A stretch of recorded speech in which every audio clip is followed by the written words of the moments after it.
डरीगले कि अपराजिता घरोई चैनल रो साक्षात्कार रे कहीं लगिला ब्रेक। ओडिशा बीजेपी राजनीति रे अपराजिता काले एबे मोस्ट पावरफुल बोली चर्चा हेलानी। मनमोहन को नुआ सभापति दायित्व मिलिबा परे अपराजिता एबे आशार आकाश रे उडुछंती। एमिति कि अपराजिता दलर गाइडलाइन रु बाहरी मन इच्छा बयान देउछंती। गत किछि दिन पूर्वे अपराजिता एक घरोई चैनल को साक्षात्कार देइतिबा सुनिबाकु मिलुछि, किंतु सेही साक्षात्कार टेलीकास्ट हेबा पूर्वरु ही समाधि नैतिबा कुहा जाउछि। तेबे प्रसारण पूर्वरु साक्षात्कार रे काहेकि पूर्णच्छेद पड़िला? अपराजिता एमती कोन कहिथिले कि चैनल रु बाजिबाकु थिबा साक्षात्कार को अब्याहति दिया गला? एभली किछि प्रश्न एबे साधारण रे उंकी मारिलानी। मीडिया खटिरे हेउतिबा चर्चा अनुसार घरोई चैनल रे प्रसारित होई पारि नथिबा भुवनेश्वर सांसदक साक्षात्कार रे बीजेपी रो अनेक भित्तिरी कथा काले पदारे पड़ी थांता। अपराजिता काले साक्षात्कार रे बीजेपी रो तथाकथित पोस्टर बॉय और पूर्वतन सभापति को समालोचना करितिबा सुनिबाकु मिलुछि।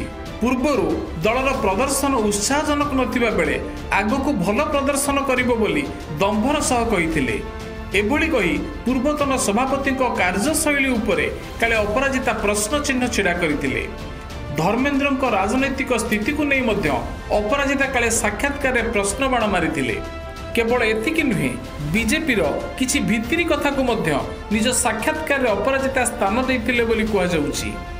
किंतु एही खबर राम मंदिर ऑफिस पाखरे पहुंचबा परे गोलमालिया स्थिति सृष्टि होइतिला।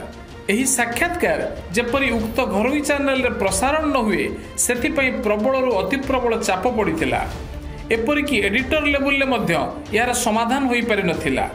फलरे घरोई चैनल रो मालिकक पाखरे कथा पहुंचितिला।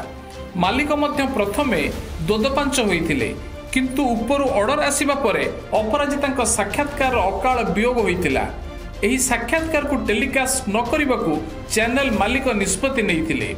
अपराजिता चाहिथिले याकू विरोध करि परिथान्ते, किंतु एही निष्पत्ति रे भुवनेश्वर सांसद मध्य मौन रहितिबा चर्चा हेउछि।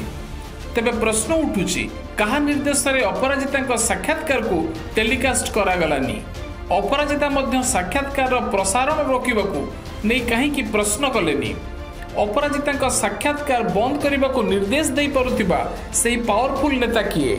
मनमोहन को सभापतित्व समय रे अपराजिता को पावरफुल बोली चित्रण करा जाउछि, किंतु सतर कोन अपराजिता राज्य बीजेपी राजनीति रे पावरफुल दर्जा हासिल कलेनी?